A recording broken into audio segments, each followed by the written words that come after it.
अस्सलाम वालेकुम viewers, welcome to exploring पांडा। तो आज हम क्लास 9th बायोलॉजी के चैप्टर नंबर 3 का लेक्चर नंबर 2 देखते हैं, क्लासिफिकेशन एंड इट्स एम्स। ठीक है, तो हमारे पास जो क्लासिफिकेशन है, क्लासिफिकेशन शो करती है वैरायटीज, ऑर्गेनिजम्स की वैरायटी को शो करती है। Classification shows variety of organisms की वैरायटी को शो करती है क्लासिफिकेशन। ठीक है ना, तो हमारे पास डिफरेंट काइंड्स के ऑर्गेनिजम्स होते हैं। ठीक है ना, तो इनके दरमियान बहुत सा डिफरेंसेस होता है, ऑर्गेनिजम्स के दरमियान भी, मतलब कि डिफरेंसेस होता है, ऑर्गेनिजम्स होते हैं डिफरेंट काइंड्स के, क्योंकि इनके अंदर डिफरेंसेस पाए जाते हैं इन ऑर्गेनिजम्स की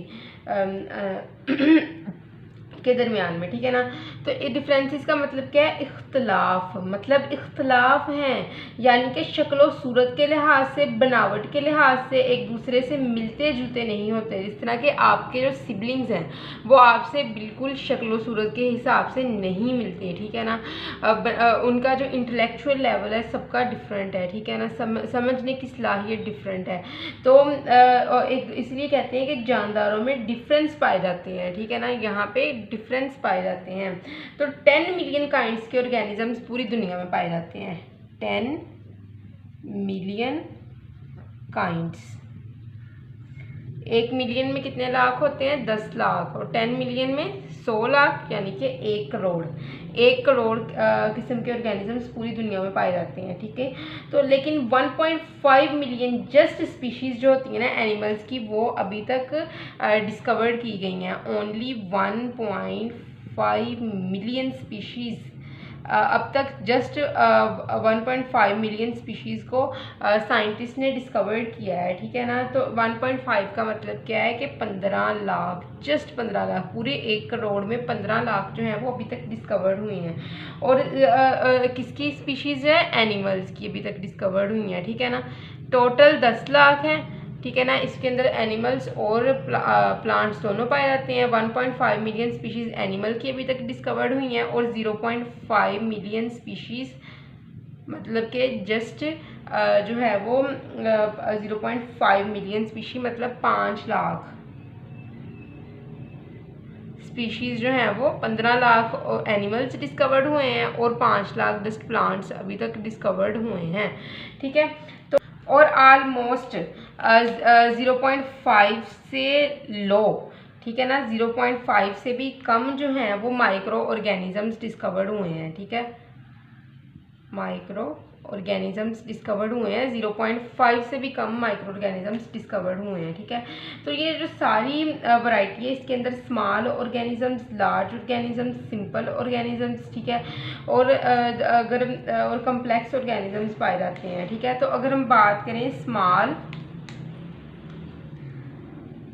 ऑर्गेनिज्म की और सिंपल ऑर्गेनिज्म, स्मॉल है और सिंपल है, तो वो हमारे पास क्या होता है? छोटा भी है और सिंपल ही है। तो वो हमें पता है, हमारे पास है बैक्टीरिया, जो छोटू सा होता है और सिंपल होता है। ठीक है, और दूसरी बात करते हैं हम लार्ज की।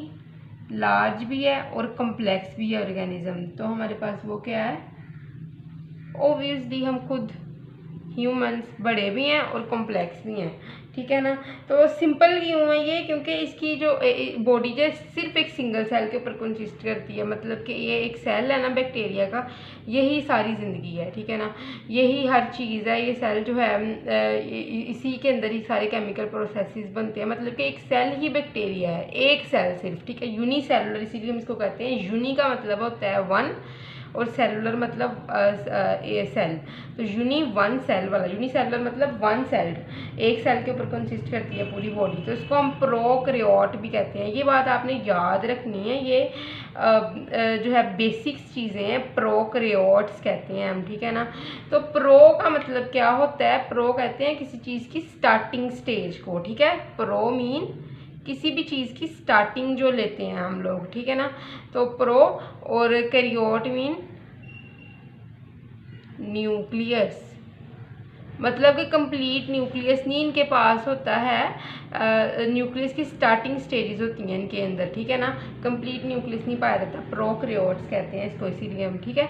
तो ये याद रहेगी ना बात, इसको लिख भी लें किसी जगह पे।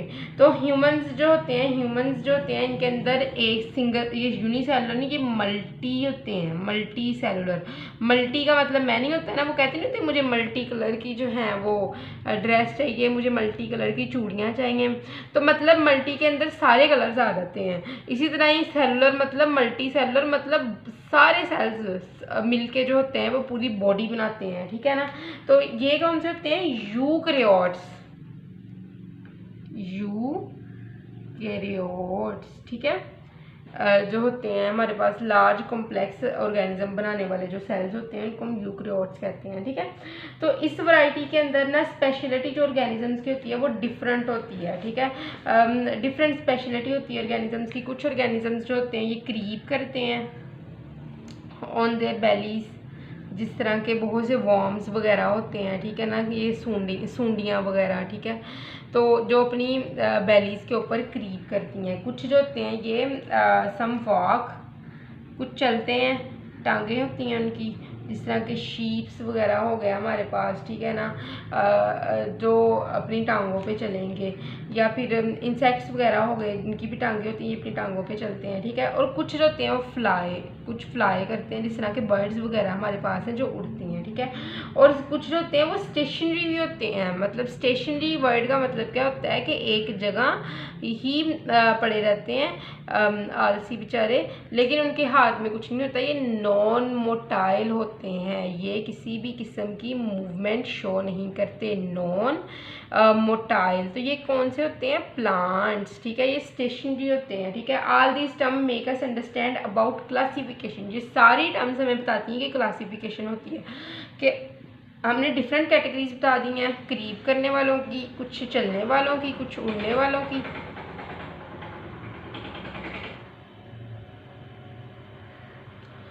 और कुछ एक जगह के ऊपर स्टेशनरी रहने वालों की, सारी हमने बता दी हैं। तो ये सारी टर्म्स हमें क्लासिफिकेशन के बारे में डिस्क्राइब करती हैं, ठीक है।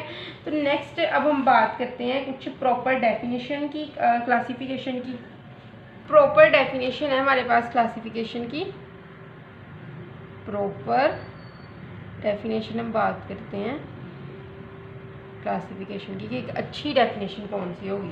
Classification can be defined as method, एक ऐसा ये मेथड होता है, क्लासिफिकेशन एक तरीका है हमारे पास, ठीक है, जिसके ज़रिए हम ऑर्गेनिजम्स को क्लासीफाई करते हैं, ऑर्गेनिजम्स को डिवाइड कर देते हैं, ठीक है, ग्रुप्स के अंदर और सब ग्रुप्स के अंदर। ये क्लासिफिकेशन ही है जिसने बताया है कि जो प्लांट्स हैं और एनिमल्स हैं डिफरेंट कैटेगरीज के हैं। हालांकि प्लांट और एनिमल जो दोनों हैं, प्लांट और एनिमल, ये दोनों ही कौन से सेल से मिलके बने हुए हैं, यूकैरियोटिक सेल, ठीक है। लेकिन दोनों ही डिफरेंट है, बिल्कुल डिफरेंट है। ये अपनी खुराक खुद तैयार करते हैं, ये डिपेंड करते हैं दूसरों के ऊपर खुराक लेने के लिए, अपनी खुराक खुद तैयार नहीं कर सकते, ठीक है। ये जो होते हैं ये चल फिर नहीं सकते, ये चल फिर सकते हैं, ठीक है ना। तो डिफरेंट ही चीज़ें हैं, लेकिन यही क्लासिफिकेशन है जिसने हमें बताया कि प्लांट का अलग ग्रुप है, एनिमल्स का अलग ग्रुप है, ठीक है। तो क्लासिफिकेशन ही चीज़ें हमें बताती है। तो उसके बाद क्या है कि पूरी दुनिया में हमारे पास 5 ग्रुप्स हैं ऑर्गेनिज्म के, ठीक है ना। तो जिसको हम फर्दर डिवाइड करते हैं सब ग्रुप्स के अंदर, ठीक है। तो पूरी दुनिया में हमारे पास 5 ग्रुप्स होते हैं। कौन कौन से, प्रोटिस्ट्स, ठीक है ना, 5 ग्रुप्स हैं ऑर्गेनिजम्स के। अच्छा, उसके बाद है फंजाई, प्रोकैरियोट, बैक्टीरिया वगैरह आते हैं इसमें, ठीक है। एनिमल्स का ग्रुप है, और 5th वन कौन सा है, प्लांट्स का ग्रुप है, ठीक है। तो पूरी दुनिया में 5 ग्रुप्स होते हैं जिसको फर्दर कैटेगराइज किया जाता है सब ग्रुप्स के अंदर। जिस तरह के एनिमल का ग्रुप है, इसको फर्दर कैटेगराइज किया जाता है सब ग्रुप्स के अंदर, कि इसके अंदर रेप्टाइल्स आ जाते हैं, एम्फीबियंस, ये फ्रॉग वगैरह आते हैं एम्फीबियंस के अंदर, और रेप्टाइल्स के अंदर स्नेक्स वगैरह आते हैं, ठीक है। और उसके अलावा मैमल्स, ठीक है। तो डिफरेंट ग्रुप्स, अब ये एक ग्रुप था, ये सब ग्रुप्स इसके बन गए। ये क्लासिफिकेशन नहीं बताया हमें कि प्लांट का एक ग्रुप था, प्लांट एक ग्रुप है और इसके सब ग्रुप्स हैं आगे जो हैं ब्रायोफाइट्स, ठीक है ना। एक ग्रुप है इनका ट्रीडोफाइट्स, एक ग्रुप है जिम्नोस्पर्म्स। ये जिम्नोस्पर्म वो ग्रुप होता है जब वहाँ आप जाते हो ना मरी वाली साइड पे, वहाँ पे बड़े बड़े दरख्त होते हैं, ये जिम्नोस्पर्म का ग्रुप है। और एंजियोस्पर्म वो है जो हमारे पास फल देते हैं, ठीक है। तो डिफरेंट ग्रुप्स है ना। ब्रायोफाइट वो है जो आप घास बिछाते हो, मॉस वगैरह, ठीक है ना। तो क्या हमने देखा कि एक ग्रुप डिफरेंट सब ग्रुप्स के अंदर चेंज हो रहा है, ठीक है ना। आपको समझाने के लिए मैंने ये सब लिखा है, टेंशन बिल्कुल नहीं लेनी है। अगर आप चाहते हो कि थोड़ा सा एक्स्ट्रा आप लिखो एग्जाम में तो आप इसको कर सकते हो नोट डाउन, अदरवाइज कोई बात नहीं, कोई मसला नहीं है, ठीक है। तो आप अपना बुक वाला ही करें। तो बायोलॉजिकल क्लासिफिकेशन, ऑर्गेनिज्म की क्लासिफिकेशन को हम क्या कहते हैं, बायोलॉजिकल क्लासिफिकेशन, ठीक है ना। ऑर्गेनिजम्स को क्लासिफिकेशन को क्या जाता है, क्योंकि ऑर्गेनिजम्स क्या है, लिविंग थिंग्स हैं, और बायोलॉजी क्या है, लिविंग थिंग्स की स्टडी है। तो इसीलिए हम ऑर्गेनिजम्स यानी कि लिविंग थिंग्स की क्लासिफिकेशन को बायोलॉजिकल क्लासिफिकेशन कहते हैं, ठीक है। तो थोड़े से हम एम्स देखें यहाँ पे क्लासिफिकेशन के।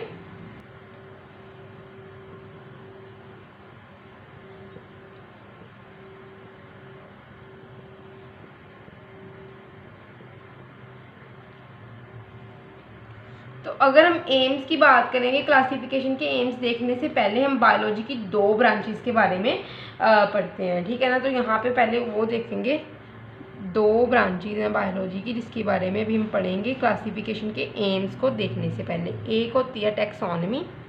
हायर क्लासेस में जो अगर आप बॉटनी में या फिर प्लांट साइंसेस में किसी में आप एडमिशन लेते हो एफएससी के बाद, तो आप ये ब्रांचेस की जो एक पूरी बुक पढ़ोगे, ठीक है ना। टैक्सोनॉमी है और एक होती है सिस्टमैटिक, ठीक है। टैक्सोनॉमी क्या है, ये ऐसी ब्रांच है बायोलॉजी की जिसमें हम नेमिंग करते हैं, नेमिंग और क्लासिफिकेशन करते हैं ऑर्गेनिजम्स की। मतलब ऑर्गेनिजम्स को नाम देते हैं और उनको क्लासीफाई करते हैं ग्रुप्स में, और फिर उन ग्रुप्स को आगे लेकर आते हैं किसमें, सब ग्रुप में, ठीक है। उन ग्रुप्स के आगे सब ग्रुप्स लिखते हैं, ठीक है। आगे सिस्टमैटिक। सिस्टमैटिक एक बायोलॉजी की ऐसी ब्रांच है जो डील करती है किसके साथ, क्लासिफिकेशन के साथ। और उसके अलावा क्लासिफिकेशन तो बताएगी ये, उसके बाद ये भी बताएगी कि इसकी इवोल्यूशनरी हिस्ट्री क्या है, कि ये जो है पौधा ये कितने साल पुराना है, ये पौधा कौन से पौधों के साथ मिलता है, इनके जो है वो पेरेंट्स, जिससे हम कह सकते हैं दादा दादी नाना नानी, जिसको हम कहते हैं अबाओ अजदाद, ठीक है ना। दादा दादी नाना नानी वर्ड मैंने कहा है, ठीक है, जिसको कहते हैं हम क्या है, ये इसके अबाओ अजदाद हैं, इसके एंसेस्टर हैं। तो इवोल्यूशनरी हिस्ट्री में यही पता लगाया जाता है कि इसके अबाओ अजदाद कौन है, इसके एंसेस्टर कौन है, इस पौधे के जो हैं वो दादा परदादा या परदादे का भी परदादा जो था वो कौन था। इवोल्यूशनरी हिस्ट्री ये बताती है, ठीक है ना। ये डिफरेंट प्रोसेसेस किए जाते हैं। फॉसिल्स हमें पता है क्या होते हैं, फॉसिल्स किसी भी चीज़ के डेड रिमेन्स, तो फॉसिल्स को कंपेयर करके इसमें किया जाता है, पता लगाया जाता है कि जो है हाँ इसका तो जो था वो परदादा ये था, है परदादा का परदादा ये था। तो ये इवोल्यूशनरी हिस्ट्री में हम डिटरमाइन करते हैं, ठीक है, कि जानदार कहाँ से बने हैं, ठीक है ना। जैसा कि साइंस कहती है हम जो हैं वो बैक्टीरिया से बने हैं, ठीक है ना, कि जो है वो परदादे का परदादा परदादे का परदादा, देखते देखते देखते देखते वो एंड पे आके क्या पता चला, भाई हम तो बने हैं बैक्टीरिया से, एक सिंगल सेल से हम बने हैं, ठीक है ना। हम इवॉल्व हुए हैं बैक्टीरिया से। हालांकि बैक्टीरिया, अब देखो तो बैक्टीरिया और हमारे दरमियान जो है वो ज़मीन आसमान का नहीं, गैलेक्सीज़ का फ़र्क है, कि हम तो बिल्कुल ही डिफरेंट हैं बैक्टीरिया से। लेकिन साइंस कहती है कि हम बैक्टीरिया से बने, ये इवोल्यूशनरी हिस्ट्री ने बताया, ठीक है। तो उसके बाद क्या है कि बेसिकली जो है वो टैक्सोनॉमी और सिस्टमैटिक्स ये एम्स नहीं है क्लासिफिकेशन के, ये जस्ट डेफिनेशंस है। ये नहीं करना कि वो डेफिनेशंस उसके अंदर दी हुई थी एम्स के अंदर, ये ठीक है ना, बुक में, आपकी बुक में टैक्सोनॉमी और सिस्टमैटिक्स की, लेकिन ये एम्स नहीं है क्लासिफिकेशन के। एम्स अब हम स्टडी करते हैं, ठीक है।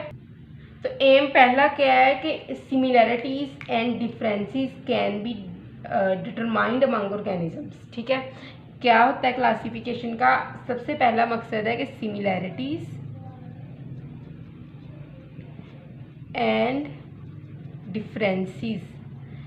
सिमिलैरिटीज क्या है, जो पार्ट्स मिलते जुलते हैं दो एनिमल्स के, दो प्लांट्स के, ठीक है, वो देखने हैं। और डिफरेंसेस जो पार्ट्स या जो फंक्शंस दो प्लांट के नहीं मिलते जुलते, ठीक है ना, कि एक प्लांट जो है वो फ्लावर बना रहा है, दूसरा फ्लावर नहीं बना रहा, तो ये इनके दरमियान डिफरेंसेस है। ठीक है, और सिमिलैरिटी में क्या है कि एक प्लांट जो है वो कांटे पैदा कर रहा है। कांटे क्या होते हैं, जो प्लांट्स के ऊपर वो नुकीले से जो है स्ट्रक्चर होते हैं, जिनको जो है वो छूने से हाथ जो है वो कट भी सकता है। ठीक है ना, कांटे। अब ये ना हो ना यहाँ पे कोई बच्चा ऐसा हो जिसको ये नहीं पता हो, इसीलिए मैं यहाँ पे लिख रही हूँ। वो कांटे दोनों प्लांट प्रोड्यूस करते हैं, तो ये इनके दरमियान सिमिलैरिटीज़ हैं। ठीक है, तो सिमिलैरिटीज़ और differences can be determined. Classification से सिमिलैरिटीज़ और डिफरेंसेस का पता चल जाता है ऑर्गेनिजम्स के दरमियान में। ठीक है, तो इसीलिए जब हमें पता होगा सिमिलैरिटीज़ और डिफरेंसेस का, तो हम इसको ईजीली स्टडी करेंगे। ठीक है, बड़ी आसानी से इसको स्टडी किया जा सकता है। फिर दूसरा है to determine the evolutionary relationship among organisms. To determine evolutionary relationship, मैंने पहले बता भी दिया इवोल्यूशनरी रिलेशनशिप के उसके दादे परदादे परदादे के दादे या परपोते का फाइंड करना कि ये कौन कहाँ से आया है। ठीक है ना, और प्लांट कहाँ से आया है, ये है ना साइंस के अंदर बड़ी है कि चीज़ देखना कि ये चीज़ आई कहाँ से है, इसकी रीज़न क्या है। साइंस तो है ही रीज़न के ऊपर ना, तो रीजनिंग क्या है इसकी कि ह्यूमन कहाँ से आए, तो वो कहते हैं ह्यूमन बैक्टीरिया से आए हैं। ठीक है, तो ये इवोल्यूशनरी रिलेशनशिप होता है। ठीक है, तो to determine the evolutionary relationship between organisms के दरमियान में इवोल्यूशनरी रिलेशनशिप डिटरमाइन करना। जिस तरह के हमारे पास है एक स्पैरो, ठीक है, और पिजन। तो देखा जाए कि बताया जाए कि स्पैरो और पिजन जो है, ठीक है ना, इनकी खुसूसियात आपस में मिलती जुलती हैं। तो हो सकता है कि इनके जो हैं वो अबाव अजदाद एंसेस्टर जो हों वो सेम हों। ये सिमिलैरिटीज़ है ना, सिमिलैरिटीज़ की बेस पे हम ये कह सकते हैं कि हो सकता है कि इनके एंसेस्टर सेम हों, क्योंकि स्पैरो और पिजन काफ़ी मिलते जुलते हैं आपस में। ठीक है, उसके अलावा दूसरी चीज़ है कि इंसेक्ट और पिजन ये तो बिल्कुल ही डिफरेंट है एक दूसरे से, तो इनके अबावजदार जो है वो आपस में नहीं मिलते जुलते होंगे। ठीक है ना, ये दोनों ही डिफरेंट जगह से इवॉल्व हुए हैं। ठीक है ना, तो इस चीज़ को डिटरमाइन करना हमारे पास क्या होता है कि यही एक एम है क्लासिफिकेशन का यही एक मकसद है। ठीक है, तो आई होप तो कि आपको क्लासिफिकेशन और उनके एम्स की समझ लगी होगी, लेकिन अगर किसी भी किस्म के कन्फ्यूजन तो आप कमेंट सेक्शन में पूछ सकते हैं। थैंक यू सो मच, अल्लाह हाफिज़।